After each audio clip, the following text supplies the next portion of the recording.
সম্প্রতি ডক্টর ইউনূসের চীন সফরে বহুল আলোচিত এই তিস্তা প্রকল্প নিয়ে কাজ করতে ইতিবাচক প্রক্রিয়া জানিয়েছে চীন।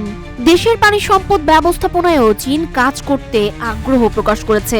একই সঙ্গে শত শত বিস্তৃত নদী ও পানি ব্যবস্থাপনা পরিচালনার জন্য চীন থেকে 50 বছরের মাস্টার প্ল্যানও চেয়েছেন অধ্যাপক ইউনূস।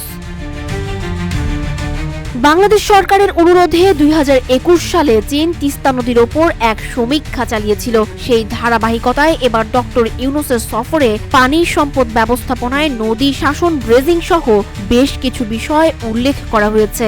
এটিকে বেশ গুরুত্ব দিয়ে দেখছেন বিশ্লেষকরা। আর এ খবর শুনে মাথায় আকাশ ভেঙে পড়ল মোদির। তাহলে কি বাংলাদেশ থেকে ভারত ধীরে ধীরে বিচ্ছিন্ন হতে যাচ্ছে? 5 দশক ধরে বাংলাদেশের উন্নয়নের অন্যতম অংশীদার চীন। বাংলাদেশ চীনের দ্বিতীয় বৃহত্তম ব্যবসায়িক পার্টনার। এবছরই দেশটির সঙ্গে সম্পর্কের 50 বছর পূর্ণ হলো বাংলাদেশের। এখন দেখার বিষয় চীনের মাধ্যমে ভারতের জাঁতাকল থেকে তিস্তা পাড়ের মানুষের ভাগ্যে কি রয়েছে।